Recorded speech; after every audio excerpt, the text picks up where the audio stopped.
Well, thanks so much for tuning in to today's KTV and the Terrific Tuesday tip of the week. Yeah, today's KTV was supposed to be about how to authentically self-promote.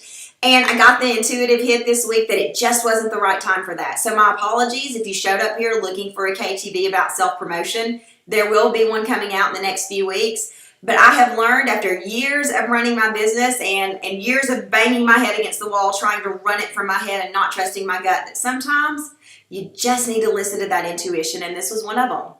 So today's KTV will not be about how to authentically self-promote. However, if sales feels pushy to you, if sales feels icky to you or constrictive, then you want to stick around because we're going to talk about authentic selling, a new way of doing business, and how to begin to implement that into your business every day. Specifically, how to turn a no into a yes using authentic selling. So let's jump in.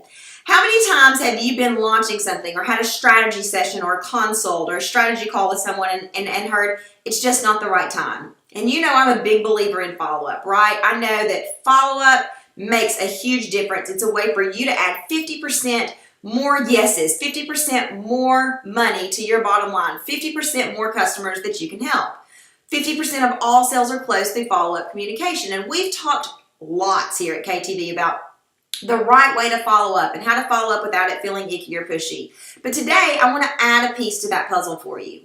So you're not always going to get 100% of yeses. It's not possible. And we have to respect at some point that even though we followed up, even though we've done our due diligence, there may be something going on in our prospective client's life and it's just not the right time for them. All that simply means is it's not the right time right now. So you don't stop following up with a person just because your program launches, just because they weren't a good fit. You add them to what I call a hot list.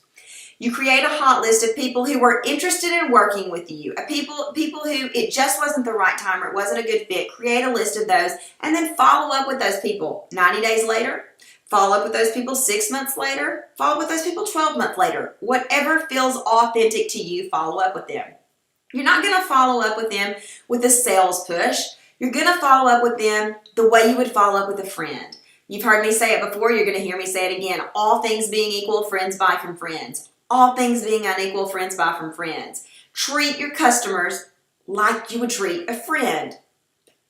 So how do you follow up? Great, Kendrick. So now I've got this hot list of people that told me no, that didn't sign up for my program, that weren't a good fit, whatever. How do I follow up with them in 3 months, 6 months, 12 months? You simply write an email that says, hey, you know what? I was looking through some old emails. I was looking through a hot list. I was reading a book today, whatever the case may be. Your name popped up on my calendar, and I was thinking about you.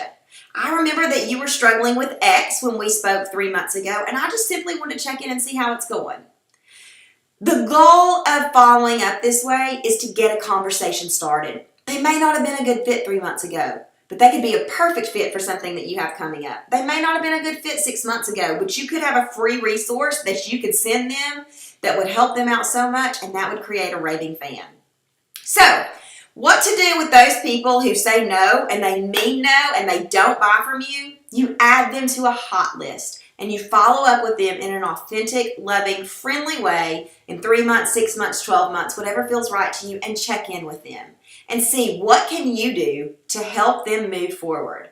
I guarantee you, if you begin to create a hot list of leads and you begin to follow up in a non-icky, authentic way, eventually you will never have to look for a customer again. Eventually you will have a list of prospects who want to buy from you, who you have made a difference in their life, who you have been so giving with your time. They are happy to buy from you. So what to do when a person says no? You follow up, and you follow up, and you keep following up. And when that doesn't work, you add them to a hot list, and you follow up 90 days, 120 days, 12 months later, whatever the case may be. I would love to know your thoughts about this. I would love to know how you track your leads and how often you follow up with your people. So please leave a comment below and let's get a conversation started about this addition to your follow-up strategy. And tune in next week. Who knows what we'll do here on KTV and the Terrific Tuesday tip of the week. Bye.